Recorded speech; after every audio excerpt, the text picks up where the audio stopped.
pensaste cómo sería estar solo en medio del mar? Sin comida, sin compañía, solo vos, una balsa y el océano infinito. Esta es la historia real de Luis Alejandro Velasco, un joven marinero colombiano que sobrevivió 10 días a la deriva en el Mar Caribe. Su historia conmovió a todo un país y fue contada por uno de los escritores más grandes de la literatura y persona que le da inspiración al nombre de este podcast, Gabriel García Márquez. Pero, ¿quién era él en ese momento?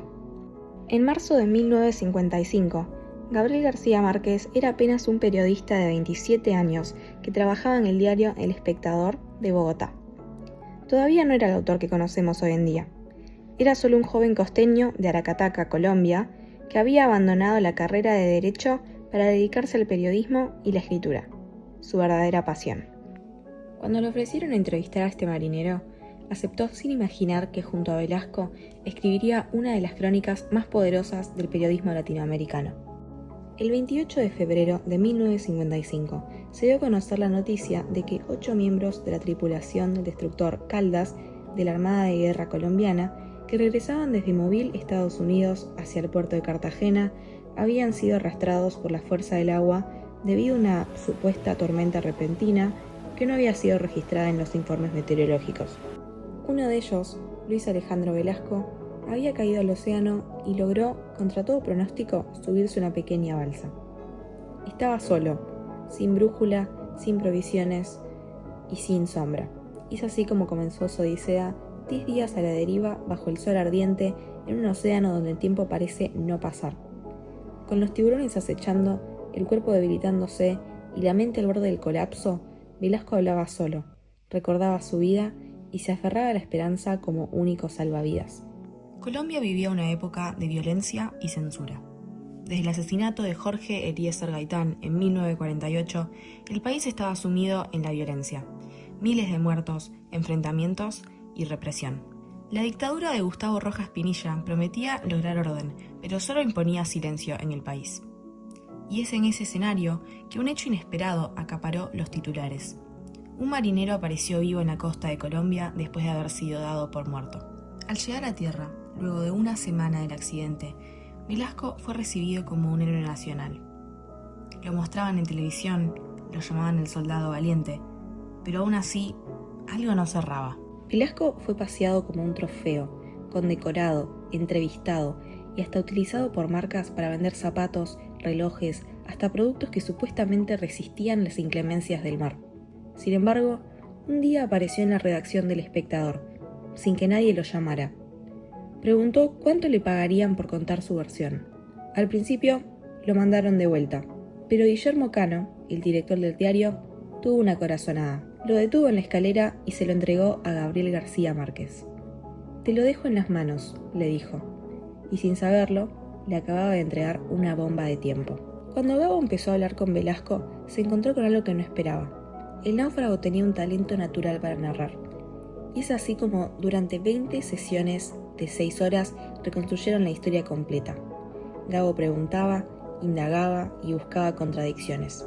El resultado, un relato minucioso, sin exageraciones y demasiado real para parecer inventado. Y por eso mismo, decidieron que el texto se firmaría en primera persona, como si lo hubiera escrito el propio Velasco. Al cuarto día de entrevistas, Gabo le pidió a Velasco: «Contame cómo fue la tormenta». Y Velasco, sonriendo, le respondió: «Es que no hubo tormenta». Y ese fue el verdadero detonante. La investigación posterior confirmó que ese febrero había sido claro y sereno en el Caribe. Lo que causó la tragedia no fue una tormenta, sino que el barco estaba sobrecargado con mercancía que no debía estar allí. Neveras, televisores y lavadoras. Todo era contrabando, prohibido en una nave militar. La Armada lo sabía, el gobierno lo ocultó, y fue apenas un periodista el que se animó a romper este silencio. Gabriel García Márquez decidió publicar esta historia con una serie de reportajes, y durante 2 semanas los lectores del Espectador siguieron día tras día la voz del náufrago. Al principio, hasta el gobierno festejaba este éxito, pero cuando se reveló la verdad sobre el contrabando que traía este buque, todo cambió. La dictadura de Rojas Pinilla respondió con censura y represalias. El diario El Espectador fue finalmente clausurado. Gabo tuvo que exiliarse en París para alejarse de esta amenaza, y Velasco perdió su carrera en la Marina. Pero a pesar de presiones, amenazas y sobornos, nunca desmintió una sola línea de esta historia. Años después, en 1970, esa crónica se convirtió en un libro, Relato de un náufrago. Pero esta vez, Gabo no lo firmó como periodista, lo firmó como autor. Ya había ganado el Premio Nobel de Literatura, pero esa obra temprana seguía siendo una muestra del mejor periodismo narrativo, uno que no se limita a contar lo que pasa, sino que investiga, cuestiona y denuncia. Es una historia sobre el mar, sí, pero sobre todo es una historia sobre el poder, la verdad y la resistencia. Realmente es una historia que se puede leer desde muchos ángulos y que me generó un gran impacto. Por un lado tenemos la hazaña física, es decir, un marinero joven, sin comida ni agua, enfrentando el sol, las olas, la soledad y el delirio. En ese sentido, nos muestra cómo Velasco sobrevive al límite de su cuerpo y de su mente, y ese aspecto ya de por sí es muy poderoso. Algo muy importante que muestra esta novela a la vez es la dimensión política. Pone en evidencia cómo las instituciones manipulan los hechos para así cuidar su imagen, ya que el gobierno colombiano no necesitaba escándalos, estaban buscando una figura heroica que los llevara hasta la cima. Y lo que había sido una tragedia provocada por contrabando ilegal fue maquillado como un accidente climático. Aunque esta historia está ambientada en 1955, realmente no envejece. Sigue vigente en cada país donde los gobiernos esconden información y censuran a la población. En cada institución que prioriza su imagen por encima de la vida de las personas. Y sobre todo en cada medio de comunicación que elige el silencio cómplice frente a una injusticia. Relato de un náufrago pertenece a un género que hoy es ampliamente estudiado, la crónica periodística o la no ficción. Es un género mixto, ya que no es del todo literario ni del todo periodístico, pero su objetivo no es solo informar, sino narrar un hecho real con herramientas de la literatura, entre ellas la estructura, los narradores y la tensión.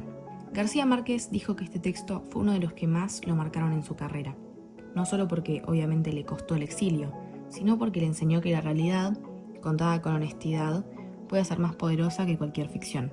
El objetivo de Relato de un náufrago no es que admiremos a Velasco como un héroe sin mancha, tampoco busca que encontremos a Gabo como un periodista infalible. Nos muestra un lado mucho más frágil, más real y más humano. Nos muestra que a veces la verdad sobrevive sola, a la deriva, esperando que alguien se anime a rescatarla.